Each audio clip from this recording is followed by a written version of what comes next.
Hey gang, Dre here, back at it with a brand new mini-series of the Drebrief, I guess I should say. Just so you know, this is going to be a little mini video series in the build-up to the 2021 Formula 1 season, where I'm going to break down some of the new rules, how I feel about most of the teams going into this season, and some overall vibes, I guess you could say. This will be the first video talking about some of the rule changes, some thoughts on the calendar, and a bit on Mercedes as well. There'll be 1 to 2 teams per video. I thought better for the algorithm I split this up into 3 or 4 videos down the road rather than just one 25-minute big one that gets laggy and is really hard to edit. Hope you guys enjoyed the series. Let me know how it goes on down the road and stay tuned for more. Thanks for watching. Writing a season preview for 2021 is kinda strange. On paper this might feel a tad redundant, given a lot of the cars are going to be similar to last season. The more anticipated 2022 season regulation change is right around the corner, and by comparison this season already feels a bit of a placeholder, a 2020.1 as it were. But with quite a wild silly season with nearly half the grid in different spots and adapting to a couple of major new rule changes kicking in, I think this could be a season where the few small tweaks might add up to make a difference. Or Mercedes just runs over everyone again and we cry for 2022 to come along while we wait for our vaccines. Speaking of which, with COVID-19 still rampant and other countries all over the place in terms of vaccination programs, travel bans, regulations on large events and exemptions on elite athletes, I'll be shocked if we actually get all 23 races in.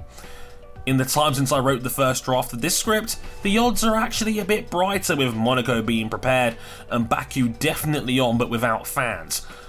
But I'm still wary for anything outside of Europe. Stay tuned. We'll also have a cost cap and wind tunnel allowances for this season. Combine that with the sport finally realising that a £200 million new team entry fee was about the dumbest way of trying to bring in new teams. The sport is finally realising that cutting costs and giving more resources to the weaker teams are generally a pretty good way of enhancing the competition. Better late than never. I think it will take a while before we see the actual benefits of this play out, but it's certainly a step in the right direction. Don't let Marc Marquez's two-wheel domination at face value fool you from the other side of the fence.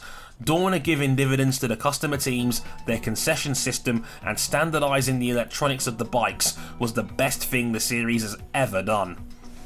There's also a decent chance of 3 experimental sprint races coming later during 2021, shortened races to set the Sunday grid to replace qualifying. I don't really have an opinion too strong on this one. On one hand, qualifying is pretty much the best thing about a Formula 1 weekend, but a free race experiment for more racing is something I'm finding hard to object to. I guess it will directly boil down to how you feel about the current product, but the finer points like tyre allocation, managing power unit components, race length and weekend structure are going to be the determining factors to see if this actually goes ahead. So what about the teams and where they stand?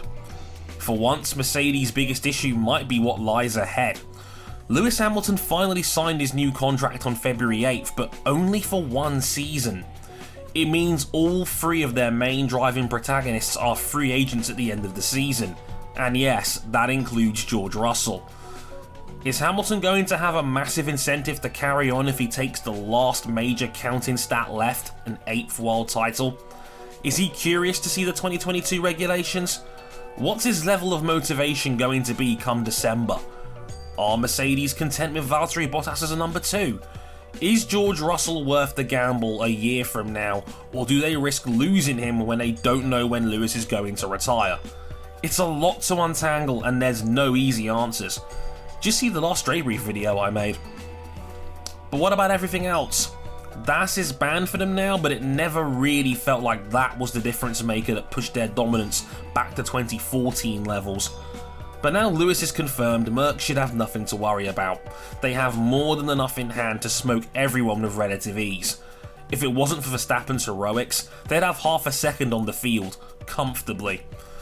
Their drama is still all wrapped up in off-track politics. Ineos now owns a third of the team. There's a lack of confidence with Toto Wolff staying the course, even after signing a new 3-year extension, and a sport that's absolutely trying to stifle their dominance on the side. If I didn't know any better, this still sounds like a potential exit plan. Mercs are no longer the majority owners of their own team. Mercedes are still the landslide favourites for good reason. It's going to be 2022 and beyond where the interesting dynamics lie. Consider the Hamilton free agency drama a preview of what could lay ahead as Mercedes deals with its difficult third album. It may shape the future of the sport for the next decade. More soon.